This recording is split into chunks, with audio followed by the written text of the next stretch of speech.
No, yes, no, yes, no, yes, no, Yeah. yes. Is it recording? Who cares? Let's Tell do it. me. Yeah, man. Thanks for I've had been having people bail left and right the last week. I mean, I get it. People have jobs and shit, and they get sick. But because I'm a selfish asshole, I'm like, why would you bail on me? So, yeah, man. So, TPC 137 available on all TPC. YouTube, Vimeo, Spotify. Blah, blah, blah, blah. My buddy It's Phil. available everywhere you get your information from. Everywhere you get your fucking information. You can even Morse code. You want it in Morse code? I'll We make get it it. happen. Smoke signals? I got you. If you're in solitary somewhere and you need to get it, we will tap on a pipe, whatever it takes. Fuck yeah. I have Braille, whatever you need, man. Fucking backwards Latin, demonic chanting? No, we will not do that because we don't support satanic cults. But No.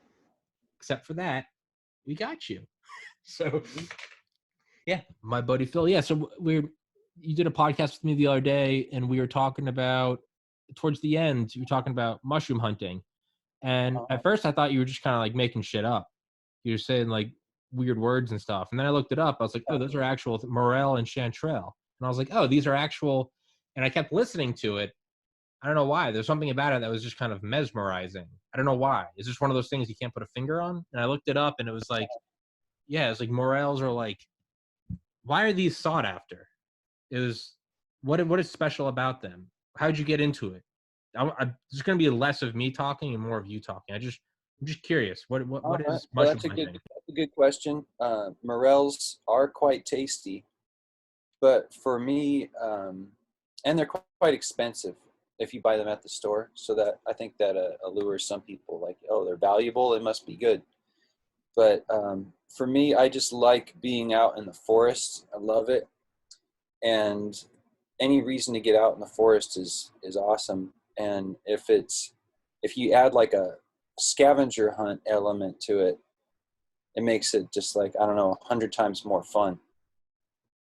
And so what happened was, I have some friends that were mushroom hunters, and eventually they invited me to go with them. And then I saw this one guy that was a friend of mine, was like obsessed with morels, and going and finding them up in the mountains. There's like basically three kinds of morels around the forest, but we're over here in the Pacific Northwest, and they don't grow that plentifully. So the only way you can really get them in plentiful numbers is to go to an area where there was a forest fire the year before or the previous year. And what happens is they have a mycorrhizal relationship with the tree, which means that they live in symbiosis with certain kinds of trees, and mostly like evergreens, Douglas firs, or maybe cedar, stuff like that, but evergreens. And when there's a forest fire, it kills all the trees in that area, and then the mushroom will detect that its buddy up there has died, and so it will use all the remaining energy that's left in the underground blanket, which they call the mycelium. It'll use all the rest of its energy it has stored in there to create fruits, to spread its seed far and wide one last time. They actually don't have seeds; they have spores. But that's the general chemistry of it. So you'll how we'll approach it is when the time comes, which is like late May into June, around here, and maybe into July if you're lucky, and it's just that kind of year. And we'll look up the burns that we had the previous year, and also the year before that, if just as sort of a backup. But generally, you want the burns from a year before, and we'll look at where the burn was. Is it on public? Yes. Okay, that's cool. We can go there. Is it on? Is it accessible? Like, is there a 4x4 track or something that goes up there? Okay, like, do we have a 4x4 that can get there, or are we just like in the minivan? And then how close can we get? And is it only 3 miles away, that we can hike 3 miles. But if the topography goes like this for like 2,000 feet, that's going to be an all-day hike. So that's not going to work either. So you kind of have to plan out the topography that way. And you can also look at the maps and see if there's some water in there, if there's a stream, or if there's been rain. That's always really helpful. But a lot of times in these areas that we're going, they're sort of east of the pass from Seattle, so they're dry areas. Anyway, once you get east of the mountain passes, it gets real dry real quick. And it's towns like, if anyone out there wants to look up like areas that we go, it's like Leavenworth, Wenatchee. These are like mountain towns. And then we'll start looking out there, and hopefully you find some. That's the one major kind around here is the burn morel. And then they also have what you call forest morels, which are also known as naturals. And those are bigger, but they're much harder to find, many-fold, exponentially more rare. So I found a bunch one time when I was with my friend, and he was in the burn area, and I was in this adjacent area that didn't burn, and I found like maybe a couple dozen big, like kind of big ones, are like the size of my hand almost, and he was finding like these little ones because those are the burn morels, are like small. And I was like, yeah, I found them over there. I was new and I didn't know that you had to stay in the burn area. And he was like, I think those are naturals. Those are forest morels. And that's about as many as most people find in a lifetime, like he found in an afternoon. And that's just one of those beginner's luck sort of stories. Yeah. And there's also such thing that like I'll see every year around this time on like beginning of the summer on mushroom forums online is landscaping morels. So a lot of times when there's landscaping that happens, there's morels will just pop up like in totally suburban areas, and I'm not exactly sure why. And I've only ever seen them in person once, landscaping morels, but I've seen them in the message boards tons of times, to where it would make me think, oh man, they're out there everywhere, because the Facebook group has tons of landscaping morels. But I used to be a landscaper, and so I'd go to dozens of different yards, and I only saw them in a yard one single time. So it's pretty dang rare. And I guess in addition to that, there's one more kind of morel. What do they call that? I don't know. It's escaping me right now. But what is that other? Forest. Or there's Yeah, natural, fire, natural, burns, landscape. Yeah, I think I covered. Those are all the major ones, but they can pop up from time to time elsewhere too. So what is it? Like, what is it about? I'm not sure. Are they delicious? Is it just like a human created value? I guess all value is human created, but Yeah, and totally. I mean, they taste really good, but it's not. It doesn't like change your life when you eat them. I think it's a scarcity thing. Like they're hard to find, and then because they're so laborious to get your hands on, they're expensive. So because they're expensive, people are like, oh, they must be really good. And they are really good, but they're not worth $50 a pound like they are when they first hit the market. And they eventually go down, but it's rare to see them anything less than $20 a pound, and that's pretty dang expensive for mushrooms. Yeah. And for me, it's just it's when you find it, it's a rush. It's like it's a dopamine rush. Like when you're looking and you're looking and you finally find them, and you've put all this work into it. You were looking at topographical maps, and you drove 2 hours, and you plotted it out, and you found the burn, and hopefully there's not a whole bunch of other people there. A lot of times you go to an area and you think you're clever, but then there's like dozens of other people there looking the same place as you. Yeah.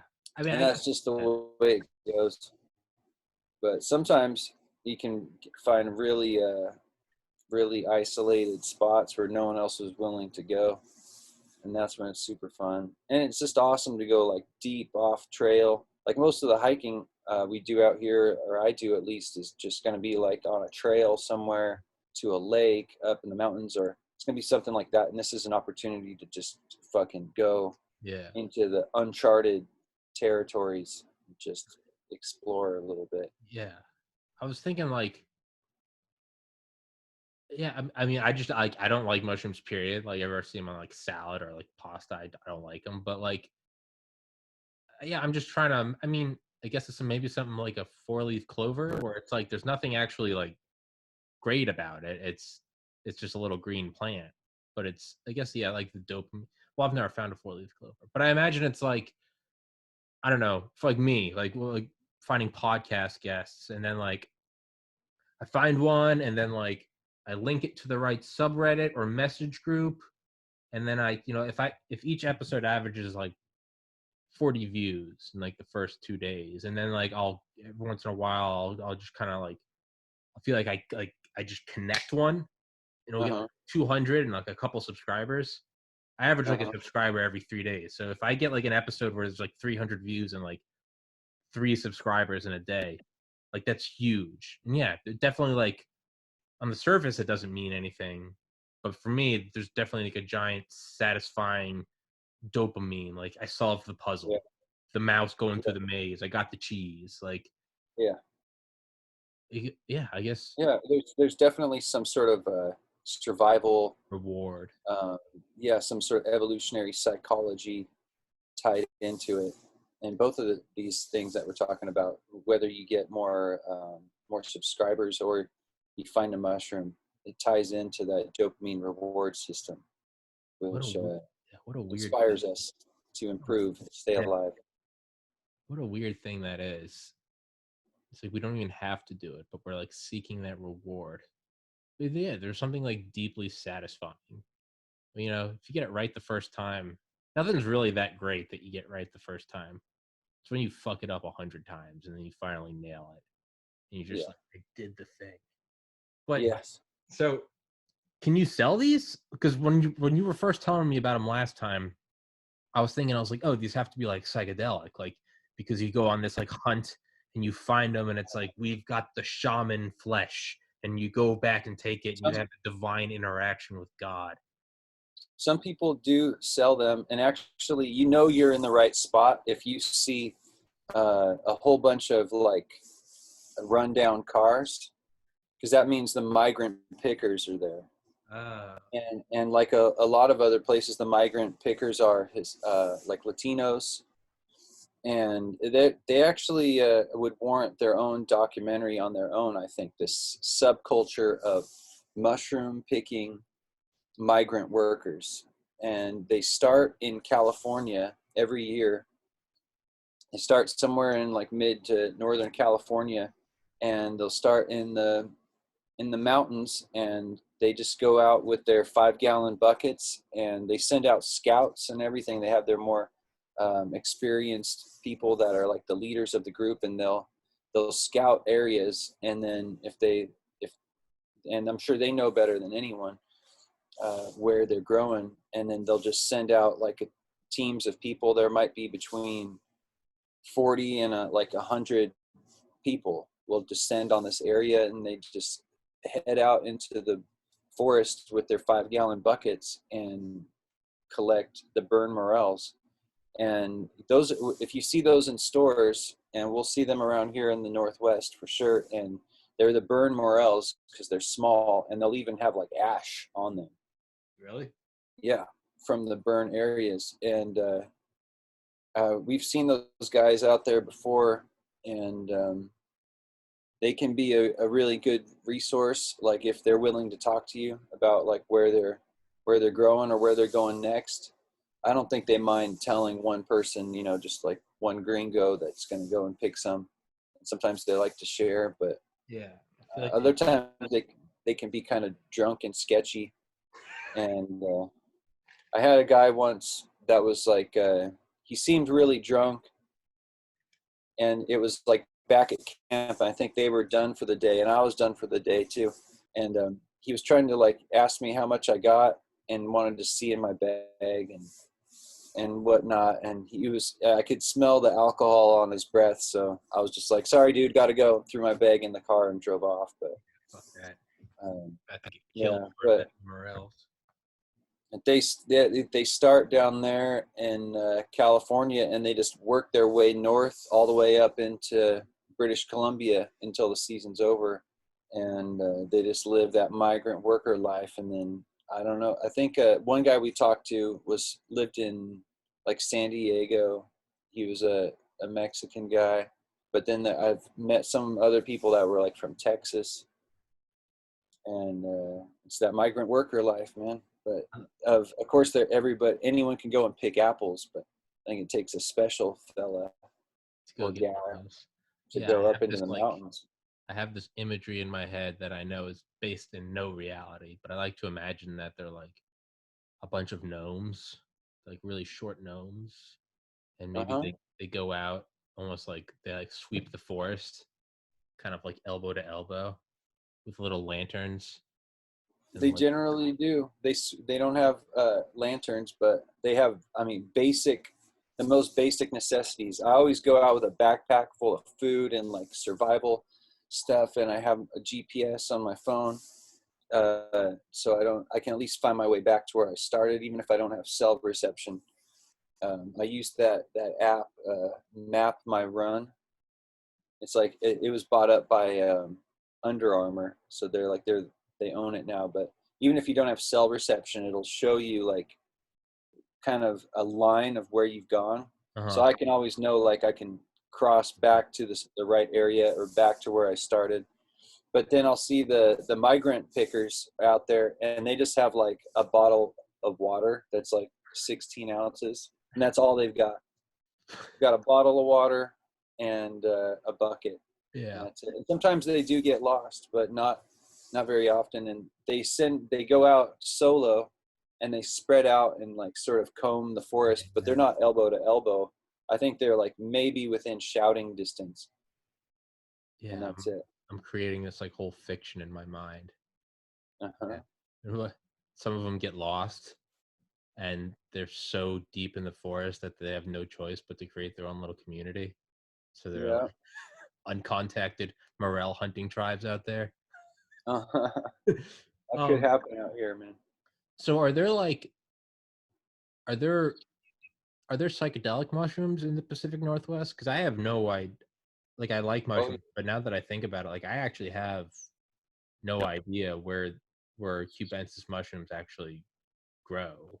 cubensis do not grow wild around here for the most part.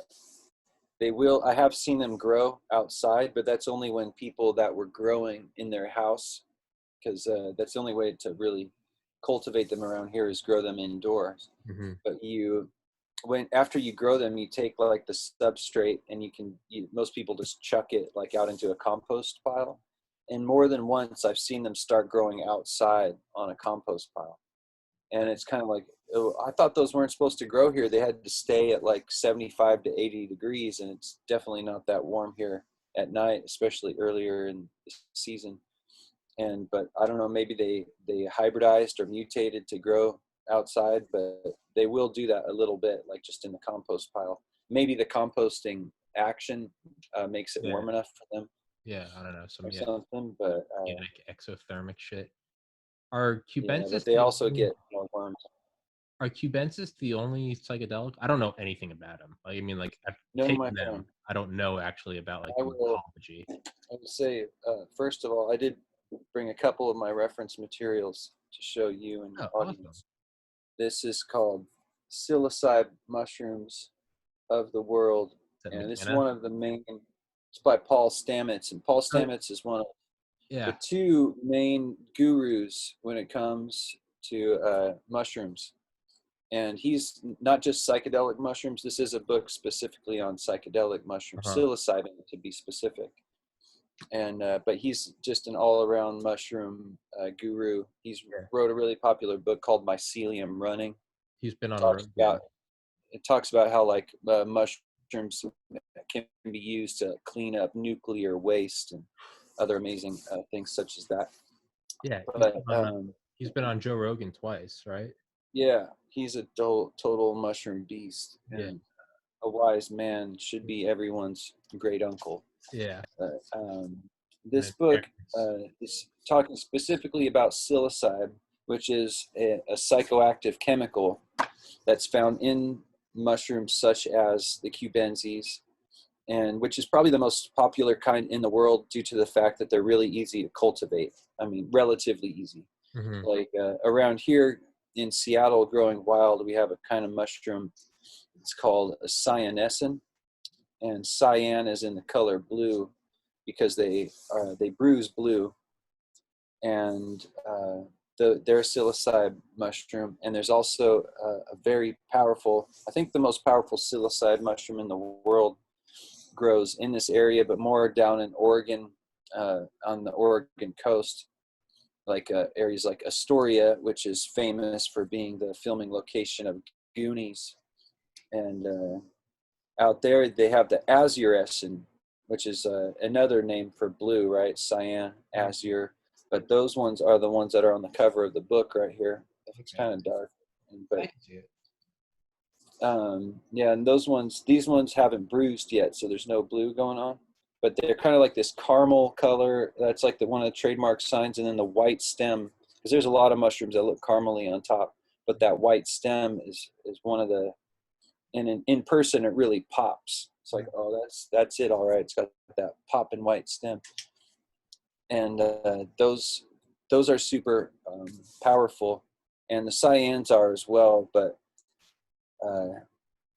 when I look for them, I just look for the cyans around Seattle because I'm in Seattle already, so it's easy to find them. And they like disturbed habitats, like places that have had wood chips laid down recently. So the easiest way to find those, and you want to stay on public land so you don't get busted for trespassing. So the city parks, we have a lot of parks, and a lot of them are really vast, and they'll wood chip trees like even from within the park. And there's actually certain codes around here where there's like, it'll say Seattle City Park, and it'll have bars, like colored bars on the sign to the park. And it's actually, it might just be hearsay or legend, but I hear that those are codes. Yeah. And like if it has a green bar, I don't even look at this anymore, but I heard back in the day that if it has a green bar, that means that they mulch from within the park, and then that'll be a really good area to go and look. But there's so many huge parks that if you just go walking through there, you'll find areas that have been wood chipped, and specifically it's like birch trees, like those like softwood, like white bark trees, that really create a perfect environment for the cyanescence. So how it goes basically is, it just during the season I keep my eye out like at all times. If I go for a jog or something, I'm kind of like looking around for them, and then that's how I usually find them. It's kind of rare that I actually find them when I go and look for them, though it does happen more and more these years as I've just gotten better at it, I guess. But and sometimes me and a buddy or two will go looking. We'll go out some morning and go to like certain areas, and like the U District near the University of Washington, for whatever reason, that area and that campus. You just start looking around, look for areas that have wood chips on the ground, and then you'll see some mushrooms and peek around. And at this point, like I've been doing it long enough where like I just see the cap, and it's pretty much 90% accuracy. Within 1 second or 2 seconds of seeing the cap, I'm like, boom, there's some right there. And then those are psychedelic ones. Yep, those are the ones that we're looking for at that time, the azure or the cyanescence. And then I pick them, and then I don't really get to take them, as I do enjoy ingesting them, but for the most part, I'll just give them away. Mm-hmm. And like people do sell them. I used to buy them off people that way, but I don't need the money, and I'm not just going to be out there like, who am I going to sell them to anyway? Yeah. I'm going to be like, hey man, want to buy some mushrooms? Like, yeah. Not my lifestyle at this point. I just pick them and have as much fun as I can, or just give them away in jars to people that are interested in having some.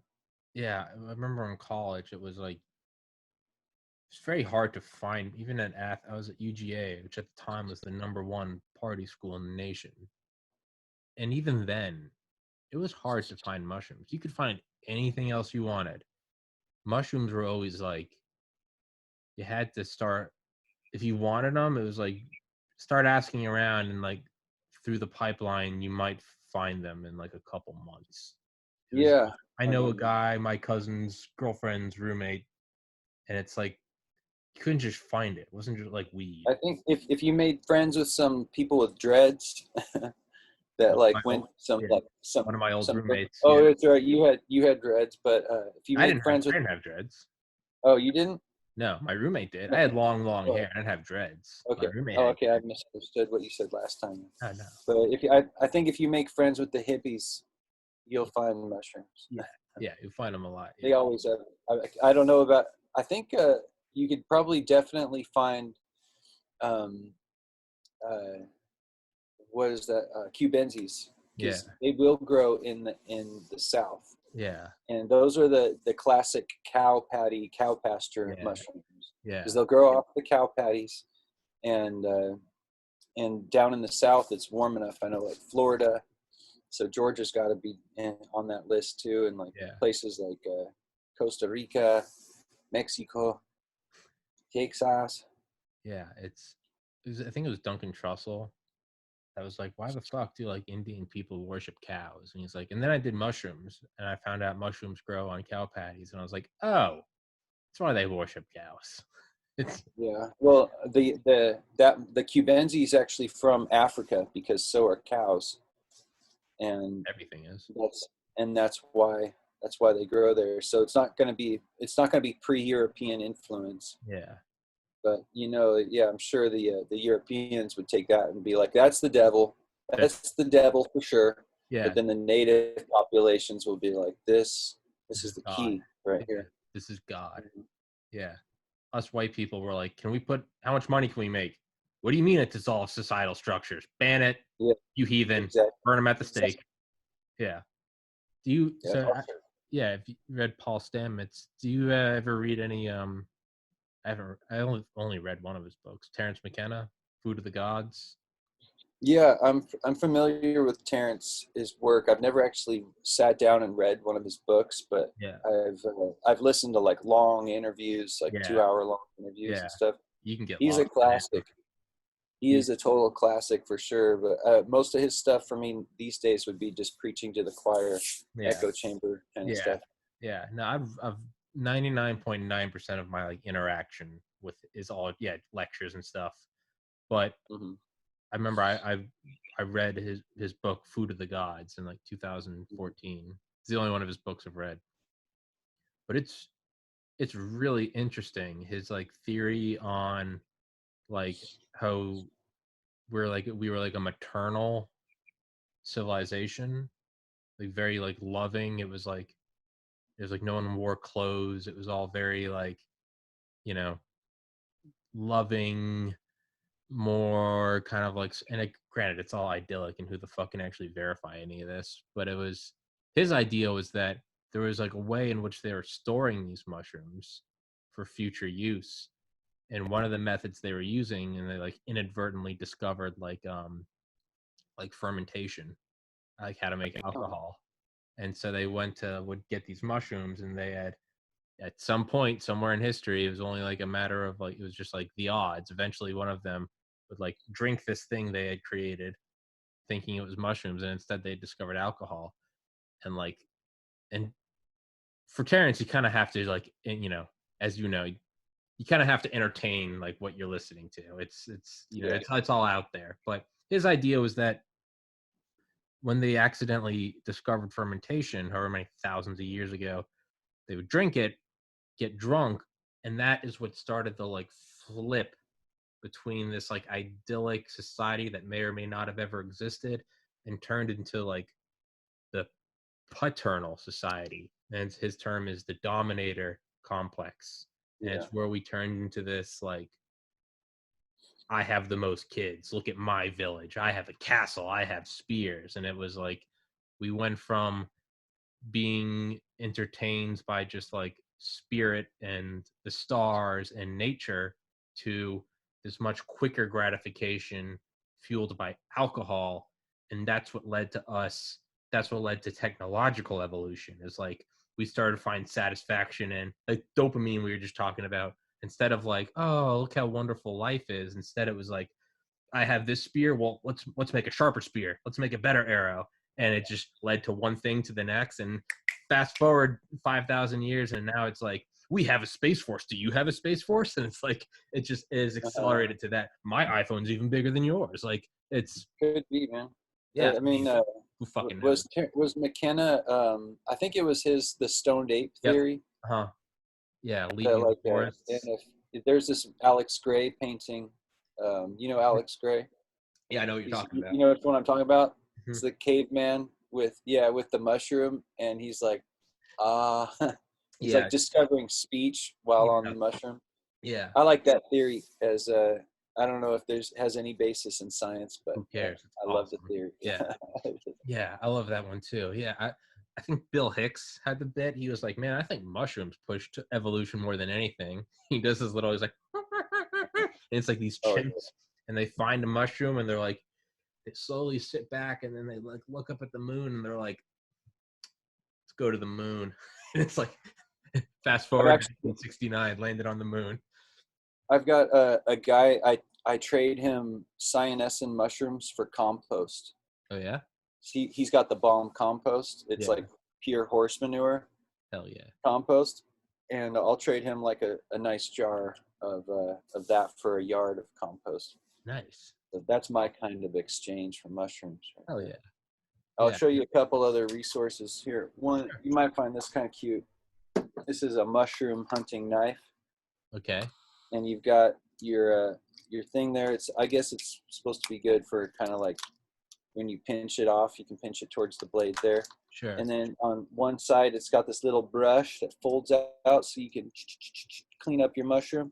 And then this is my own little adaptation. I put it on a retractable Oh, line because it's really easy to leave your knife behind in the sure. forest because for whatever That's reason, it's awesome, really man. easy to leave anything behind. But that's the mushroom hunting knife. And then this is sort of the other main mushroom guru is this guy named David Aurora.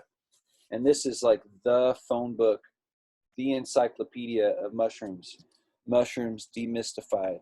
Jesus Christ. It's a serious book. Yeah, it's basically the encyclopedia. You know, it's got Looks this like whole a thing. physician's desk reference. Yeah, and it's just got this little section of colored photographs in the middle there. But the rest of it's all just black and white, like encyclopedic Just style. dense. And he's got this other book called "All That the Rain Promises and More," and it's like a pocket guide with a key and everything, and it's about this big, and it fits like in your back pocket of your jeans or whatever. And I don't really need that book anymore, so I think I've given it away as a gift probably a dozen times. And I gave away my last copy because at this point I know of all the edibles that I'm looking for around here. I know what they look like. And if I'm going into the forest, I don't need it anymore either because I know what I'm looking for. And if I want to identify something, I'll bring it back and look it up in the big book. Yeah. But it's this funny book. It's got this goofy guy on the front with holding a trumpet. And he's also got like chanterelles. He's like in a tuxedo. And the story behind the picture was like he was a concert trumpeter, whatever you call those guys. And they had some time, and there was like forested area nearby. So he took his trumpet out there to warm up and go for a walk, and he found a bunch of morels, or not morels, chanterelles. So he's got an armful of chanterelles and his trumpet, and he's in a tuxedo, and he's just a crazy, goofy looking guy. That's so awesome. a lot of people think that is David Aurora on the cover, but it's not. It's just some goofy trumpeter guy. Goofy motherfucker. It's a timeless photo. It belongs on the front for sure, but that's awesome. the other main book. And it'll even reference, like, if it has a little bit in there about chanterelles, it'll also say, like, DM page 256 to 258 for more information. And that's what this is referring to, the MD, I mean. Not yeah. Mushrooms demystified. That's crazy. Yeah, Yeah. Do you think, is it Colorado that legalized, or Denver that legalized psilocybin or decriminalized it I believe recently? so. I believe so. It's happening. And I keep It's the foothold. people will even send me like little bits about it. Like, hey, it's on the docket for like The you know, foothold. It's yeah, it's in Boston or where, I don't know about that, but there was somewhere on the East Coast. A friend just sent me the other day that it was on the docket to be decriminalized in some major city. It was like little by little, man. it's And I open have the heard door. that it of all the substances, it's the least likely to have a call to the emergency room. Oh yeah. Well, don't Yeah. you need to eat something like, it's like something like 1,500 pounds of mushrooms? You'd have to eat 1,500 pounds in 60 Yeah, minutes. there is no lethal dose Yeah, of it would kill you. psilocybin Yeah, mushroom. it's like the thing that Yeah, would kill you and is the 1,500 pounds in your stomach. It would blow you away. and yeah, exactly. And people are more likely to call 911 on edible Mm, marijuana than yeah, they are mushrooms, yeah. and Mushrooms for don't freak whatever you out. reason. Yeah, And I mean, they can be out of your mind, like ego-ingly crazy, but for whatever reason, people don't feel the need to call 911 as much as they do with eating too many pot cookies, yeah. which can be quite uncomfortable for That sure. can I be do not that like can be really eating, do uncomfortable. not like eating cannabis. That's yeah. It can that can be too much.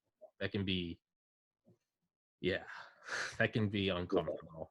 Psilocybin, Yes. in my limited experience, I've found that like the higher the dose goes, it's yeah, everything just starts to dissolve. Like even Yeah. like forgetting how to type, and it's like, what are the? I remember looking at my phone and like looking at the little letters on the keyboard, and I was like, what do these mean? It was like hieroglyphics. It was like I literally had to go by like muscle memory. I'd like put my thumbs on it and just kind of like let it happen. I'd be like, oh yeah, okay.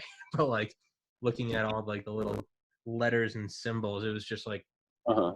might as well have been reading cuneiform. Yeah.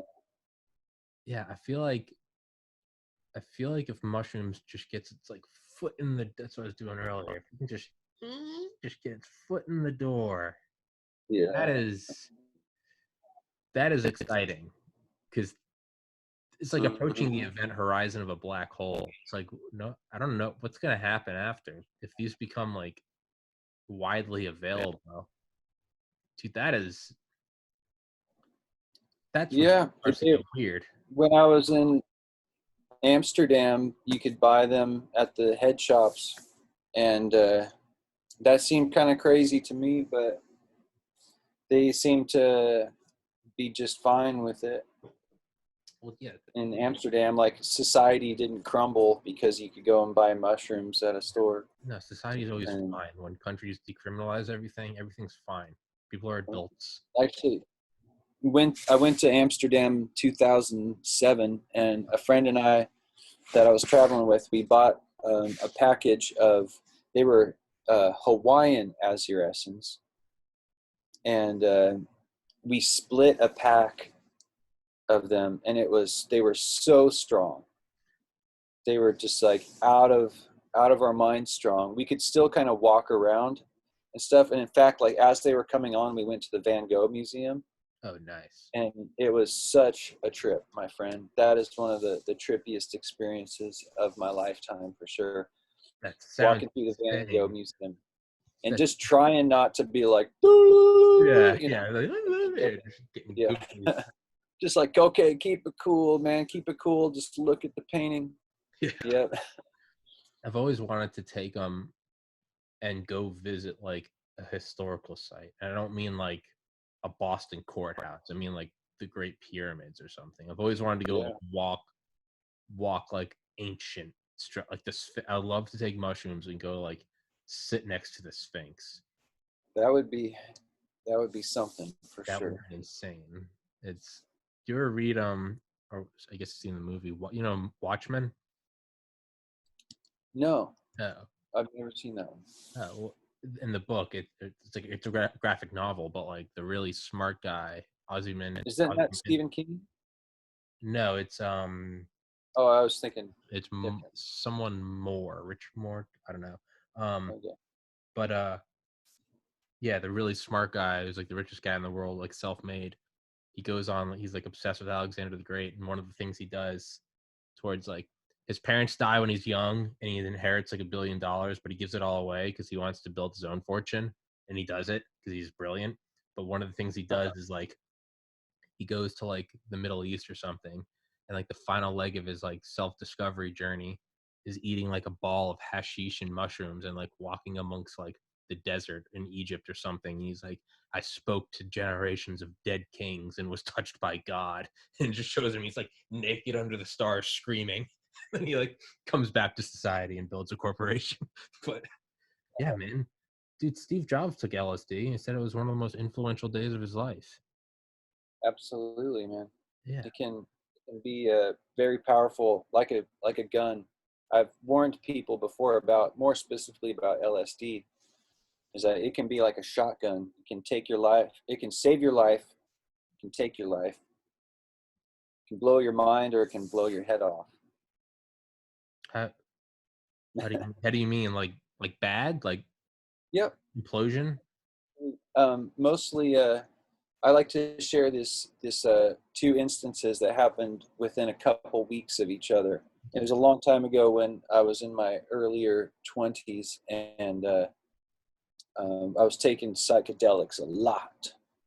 And it was like the answer to everything. Like, let's just take psychedelics. Going to a movie, let's take psychedelics. Yeah. Going on a hike, let's take psychedelics. Got a problem? Psychedelics. Having a good time? Psychedelics.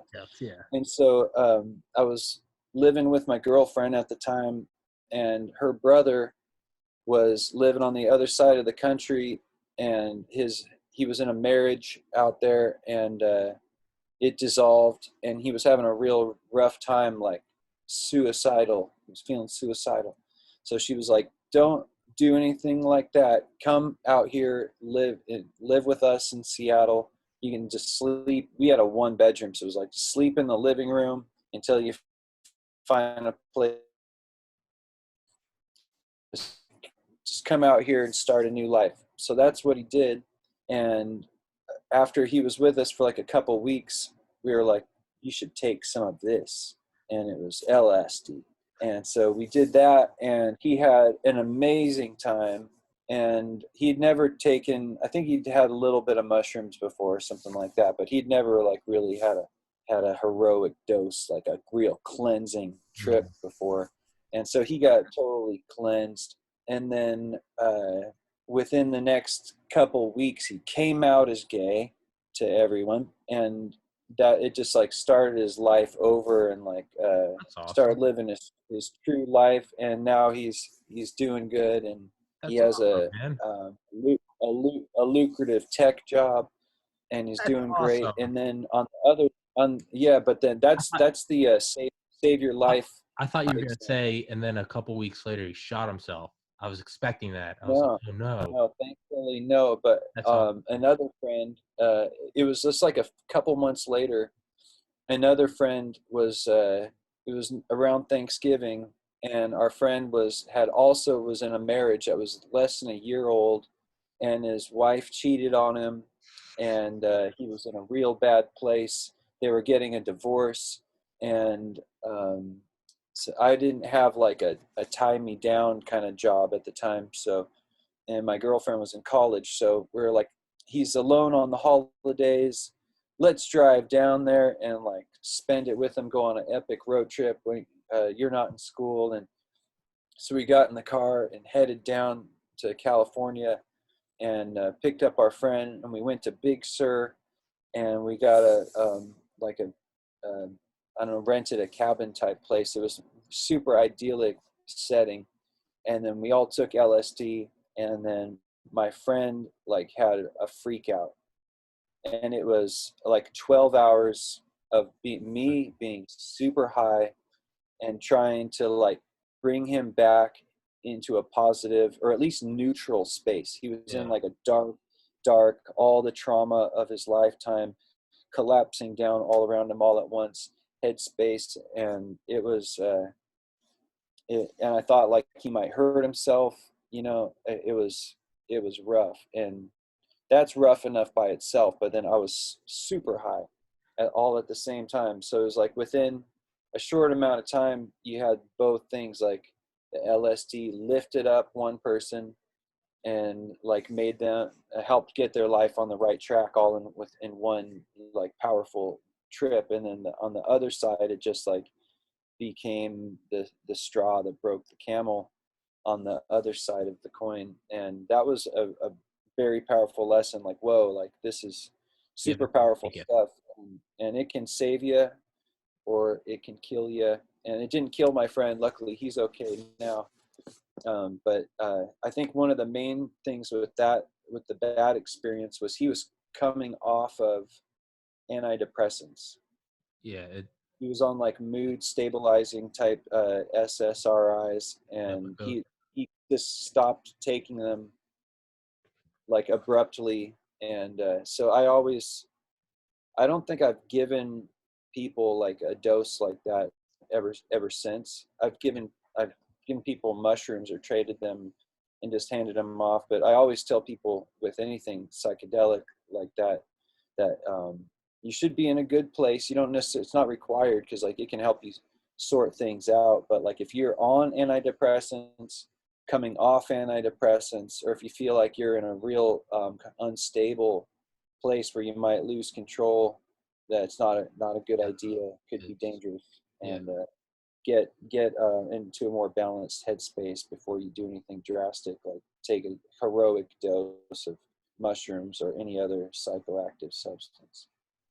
Yeah, I used to naively had this view that they were always good for everyone all the time, any occasion. It can cure you, because I took them at the end of college, and it made me realize that I was not happy going the idea of going to medical school. I really wasn't happy with the way my life was going. And it was a very good glowing experience for me. It was like, oh, I need to go find what I like. Fast forward 7 years, and I'm still on that journey of deciding, because this is in 2013, still finding, I like the podcast, but it took 6 years to figure what that point is that was a very good experience for me. But I now, as I'm older, I'm like, oh, this isn't like a blanket. I was all like, this is the best. If you have a problem, just take it. And as I've gotten older, I'm like, I read more and more about different cases and stuff. And it's like, dude, if you're someone that, yeah, you're not in an entirely like where I was in a bad place in that I was not happy with what I was doing. But aside from that, it was like I was a 4.0 student. I was in great shape, paying all my bills, getting ready for med school, had a girlfriend. Like I was a balanced person, just was not happy with where my life was going. It was like, oh, I'm about to go start a life I don't want to live. And so for me, I took them in a quote bad spot, and they helped me get out. But like true bad spots were like you don't have it all together, like you can't hold down a job, you can't hold down relationships, like your sleep's fucked up, you're on different shit. Yeah, that could very well be the straw that breaks the camel's back. Yeah, I've taken them in bad spots before, and it really was helpful. But like I wasn't suicidal or anything. That I think that's really what I mean by a bad spot. Like, I could see somebody, if they were suicidal, taking a whole bunch and then just being like nothing, kind of feeling that what they call ego death. Nothing's real. I could just jump off this building now and I could blow my head off. But it seems like that could happen, though. I've never heard of that happening, even though that's like the folklore, like urban myth is like they took LSD and jumped off the roof because they thought they could fly. So I think it goes without saying, it kind of goes back to that Bill Hicks thing. If you're on psychedelics and you think you can fly, try to take off. Take it from the ground first. Take off from the ground. Test it. You don't see birds taking the elevator. Try it from the ground, asshole. Don't ruin it for the rest of us.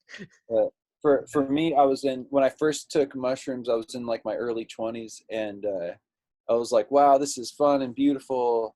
I love it. And then did it again, and it was like, this is so much fun. Me and all my friends having so much fun. Yay.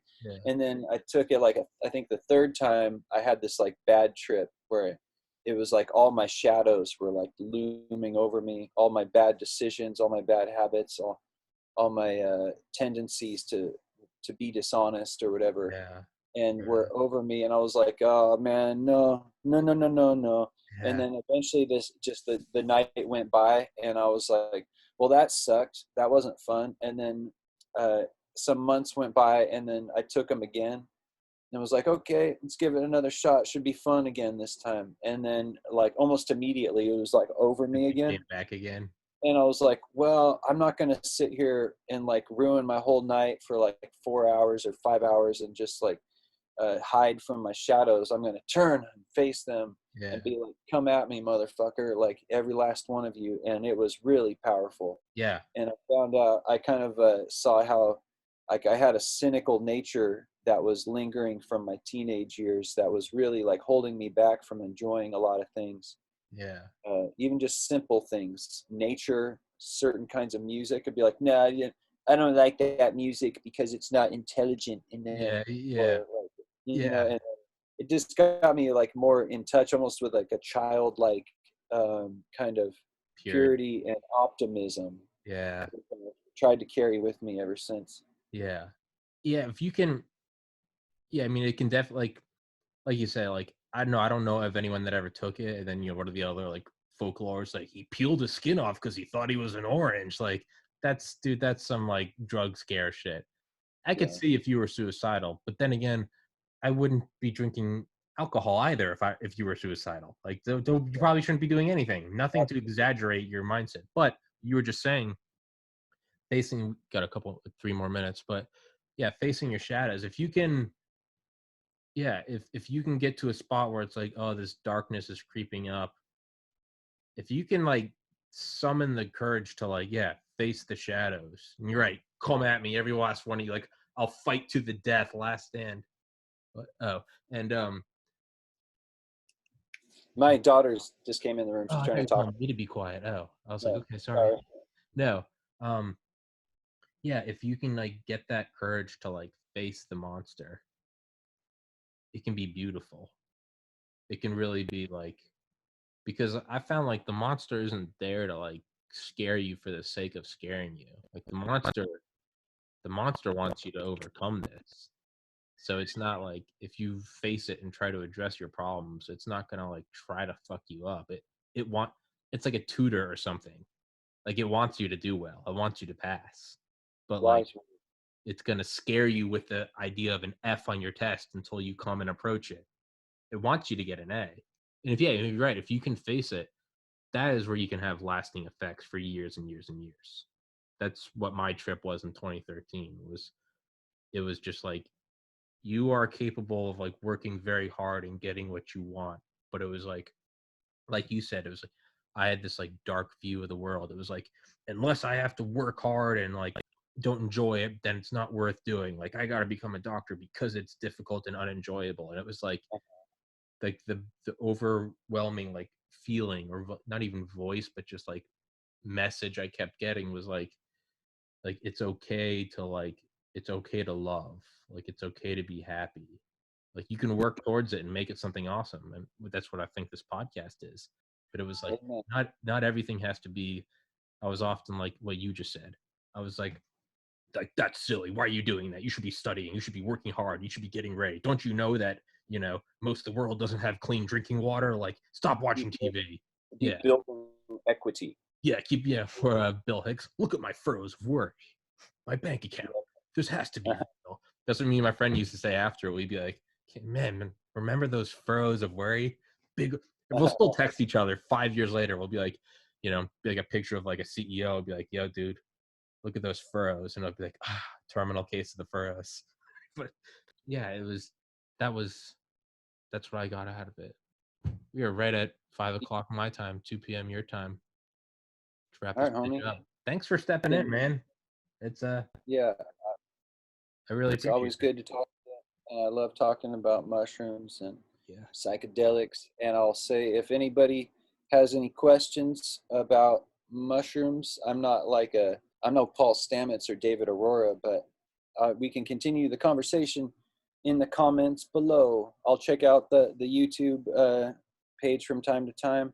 And if anybody's got questions, for me, I'll try to answer. Hell yeah. Yeah, man. And we'll save the next episode for ayahuasca. All right. All right, man. Thank you so much for stepping in, dude. It means the world to me. People bailed and then no one will fill in the clutch. Thank you, my friend. I had the afternoon open, so I was like, fucking, hey, let's do it. Fuck yeah, man. I appreciate it. All right, buddy. Stay safe. Take care. Next time. All right, man. Peace.